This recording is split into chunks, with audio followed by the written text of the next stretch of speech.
Hello my dear, welcome back to my channel. Let's start with new topic, accounting treatment of workman compensation and investment fluctuation reserve. आज हम पहले discuss करने वाले हैं workman compensation reserve, ठीक है, यानी कर्मचारी क्षतिपूर्ति संचय, जिसे हिंदी में बोला जाता है, जो वर्कर को कंपनसेट करने के लिए बनाया जाता है। मान लीजिए उसे पैसों की जरूरत है या उसको कोई प्रॉब्लम हो गई है, तो उस केस में उसकी उस मुसीबत में काम आने के लिए रिजर्व को बनाया जाता है। वर्कर कभी भी पैसा मांग सकता है, कभी स्ट्राइक पे चला जाए, बहुत से कारण है कि हमें वर्कर को पैसा देना पड़ जाता है। तो एक एग्जाम्पल के थ्रू हम समझेंगे इसके केसेस को।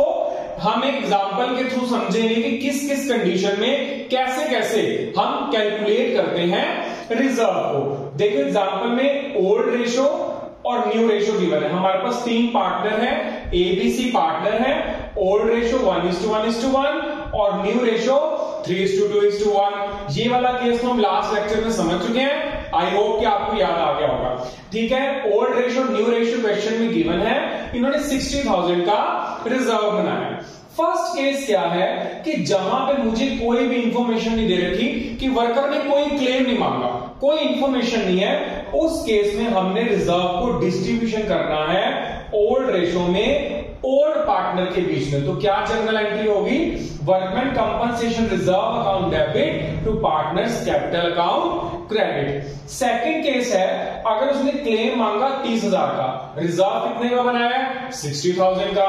क्लेम कितने का मांगा? 30,000 का। तो कोई बात नहीं, दे देते हैं workman compensation reserve account debit. उस केस में एक एंट्री ऊपर क्रेडिट में क्या आ जाएगी? To provision for workman compensation claim, कि जितना उसने कंपनसेशन मांगा उसको क्रेडिट। 60,000 में से 30,000 उसने मांगा, बाकी कितने रह गए? 30,000। 30,000 को एबीसी में या ओल्ड रेशो में डिस्ट्रीब्यूट करना है, वो 1:1:1 है। 30,000 को इक्वल बांट देना है, ए के भी 10,000, बी के भी 10,000 और सी के भी 10,000। 30,000 उसको दे दिए और 30,000 बाकी पार्टनर्स के बीच में ओल्ड रेशो में डिस्ट्रीब्यूट हो गए। नेक्स्ट केस, जहां पे उसने क्लेम 60,000 मांगा, सारा का सारा पैसा मांग लिया, अरे भाई पैसा वापस दे दे आप, मुझे जरूरत है, पैसा वापस दे दे, है ना। तो उसमें क्या एंट्री होगी? Workman compensation reserve debit to provision for claim account, उसने सारा पैसा अपना वापस ले लिया। केस 4 सबसे खतरनाक बॉम्ब ब्लास्ट केस यही है, अक्सर जिसमें धूम धड़ाका बुआ बूम हो जाता है, अक्सर जो पंगे होते हैं। और वो क्या केस है? रिजर्व में 60,000 पड़ा है और क्लेम मांग लिया 90,000। भाई देने पड़ेंगे, वर्कर है, ठीक है, मदद तो करनी पड़ेगी। अब होगा क्या? 30,000 तो कम पड़ गए। अब वो पार्टनर क्या करेगा? अपने घर से लेके आएगा, भाई लाने पड़ेंगे, घर से लाएगा। अब पार्टनर लेके आएगा तो किसी अकाउंट में तो डबल एंट्री होगी ना, और उस अकाउंट का नाम क्या है? Revaluation account. ये एंट्री ध्यान समझिएगा, ठीक है। कम रिजर्व में कितना पड़ा है? 60,000 और प्रोविजन क्लेम कितना मांगा है उसने? 90,000 का। 30,000 जो कम पड़ रहे हैं वो कहां पे डेबिट होंगे? रिवैल्यूएशन अकाउंट में डेबिट 30,000, ठीक है ना। अब कहते हैं रिवैल्यूएशन इस हमारे घर का दरवाजा, ठीक है ना। अब रिवैल्यूएशन क्या है? हमारे घर का ही दरवाजा है। तो अब पैसा आएगा तो पार्टनर डेबिट भी तो होगा, उसे डेबिट भी तो करना पड़ेगा। तो ए बी सी तीनों को डेबिट टू रिवैल्यूएशन, यानी कि रिवैल्यूएशन की क्लॉज की एंट्री समझ लो आप इसको एक तरह से। और इस एंट्री को दिखाकर हम ये बता रहे हैं कि जो लॉस हुआ है पार्टनर्स को, जो उनको भुगतना पड़ रहा है, उसकी एंट्री भी दिखा दी और हमने जो वर्कर को कंपनसेशन चाहिए थी 30,000 वो भी दे दी। आई होप कि आपको अच्छे से क्लियर होगा। अब बढ़ते हैं इसके सम की तरफ और अच्छे से समझ आएगा। अब क्वेश्चन में देखिए क्या क्या दे रखा है। पीक्यूआर पार्टनर है, उनकी ओल्ड रेशो गिवन है, उनकी न्यू रेशो गिवन है। Old ratio 3:2:1, new ratio 4:3:2। Liabilities में workman compensation reserve 60,000, asset side में कुछ भी गिवन नहीं है। केस नंबर 1, नो इंफॉर्मेशन, उसमें हम क्या करेंगे? Workman compensation reserve account debit to old partner capital account credit. Old में क्या है? P's capital account, to Q's capital account, to R's capital account, यानी कि 60,000 को हमने 3:2:1 में डिस्ट्रीब्यूट करने हैं। सेकंड केस, वो क्लेम मांग रहा है 24,000 का। अब यहां नीचे आप देख सकते हो, मैंने ब्लू पेन से अलग से नोट लिखा हुआ है। 60,000 में से 24,000 का तो उसने क्लेम ले लिया, बाकी कितने बचे? 36,000। इसको हमें ओल्ड रेशो में डिस्ट्रीब्यूट करना है।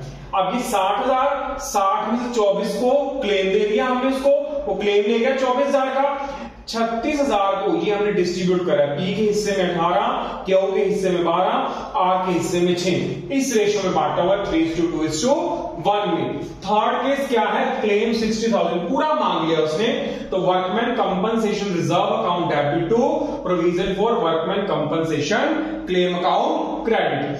लास्ट केस जहां पे उसने क्लेम 75,000 मांगा, रिजर्व में 60,000 है, मांगे उसने कितने 75,000, तो workman compensation reserve account debit, revolution account debit to provision for workman compensation claim account. कितना क्लेम मांगा है 75,000 का, और रिजर्व में कितना पड़ा है 60,000, यानी कि पार्टनर अपने घर से लेके आएंगे 15,000, उसे कहां डेबिट करेंगे रेवोल्यूशन में। उसके बाद ये एक तरह से पार्टनर के लिए लॉस है, वो लॉस तीनों में डिवाइड हो जाएगा, P's capital account, Q's capital account, R's capital account to revolution. 15,000 को ओल्ड रेशियो में हमने डिस्ट्रीब्यूट कर दिया। तो अब बढ़ते हैं हमारे नेक्स्ट टॉपिक की तरफ, जिसका नाम है इन्वेस्टमेंट फ्लक्चुएशन रिजर्व। तो अब हम बात करेंगे आईएफआर क्या होता है और एग्जांपल के थ्रू उसको पूरी डिटेल में समझेंगे।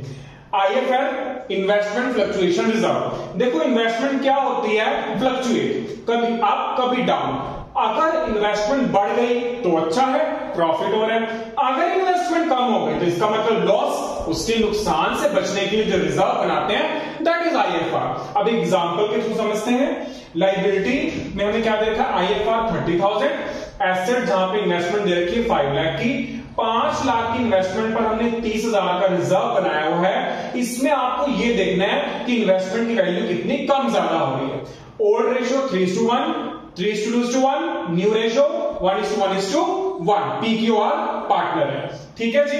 अब केस नंबर 1, अगर कोई इंफॉर्मेशन नहीं दे रखी, और दूसरा केस है जहां पे मार्केट वैल्यू 5 लाख दे रखी है, ये दोनों केसेस में सेम एंट्री होने वाली है। इन दोनों को इसलिए मैंने इकट्ठा करा आपको समझाने के लिए। देखिए जहां पे कोई इंफॉर्मेशन नहीं दे रखी कि कुछ नहीं बता रखा, इसका मतलब बुक वैल्यू और मार्केट वैल्यू इन्वेस्टमेंट की सेम है। अब दूसरे केस में मार्केट वैल्यू दे रखी है 5 लाख और बुक वैल्यू दे रखी है 5 लाख, यानी कि बुक वैल्यू और मार्केट वैल्यू दोनों सेम है। फर्स्ट केस जिसमें कोई इंफॉर्मेशन नहीं है, उसमें भी हम यही मान के चल रहे हैं कि बुक वैल्यू और मार्केट वैल्यू सेम है। अब दूसरे केस में तो पहले गिवन दे रखी भाई बुक वैल्यू और मार्केट वैल्यू सेम ही हो रखी है, तो दोनों में जो कॉमन एंट्री बनेगी, IFR account debit to P's capital account to Q's capital account to R's capital account. कितने का है रिजर्व 30,000, इसको हमें डिस्ट्रीब्यूट कर देना है ओल्ड रेशियो में 3:2:1, दोनों केसेस में सेम रहेगी। अब चलते हैं थर्ड केस की तरफ। यहां पे मार्केट वैल्यू दे रखी 4,88,000। अब यहां पे देखो क्या हो रहा है, इन्वेस्टमेंट कितनी दे रखी है 5 लाख की, और मार्केट वैल्यू कितनी दे रखी है 4,88,000 की। अब जो यहां पे 12,000 हमारे कम हो रहे हैं, अब वो कहां से पूरे करेंगे, रिजर्व से तो पूरे किए जाएंगे ना। तो book value 5 lakh, market value 4,88,000। अब जो 12,000 कम पड़ रहे हैं वो कहां से यूज करने हैं, रिजर्व में से, यानी कि इन्वेस्टमेंट फ्लक्चुएशन रिजर्व कितने का है 30,000।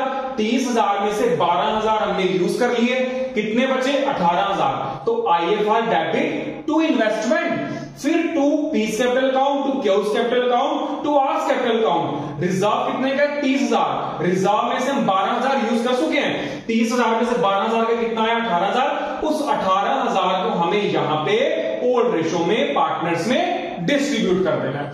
नेक्स्ट फोर्थ केस, जहां पे मार्केट वैल्यू दे रखी है 4,46,000 और इन्वेस्टमेंट दे रखी है 5 लाख, यानी कि 4,46,000 यानी कि 54,000 का लॉस है।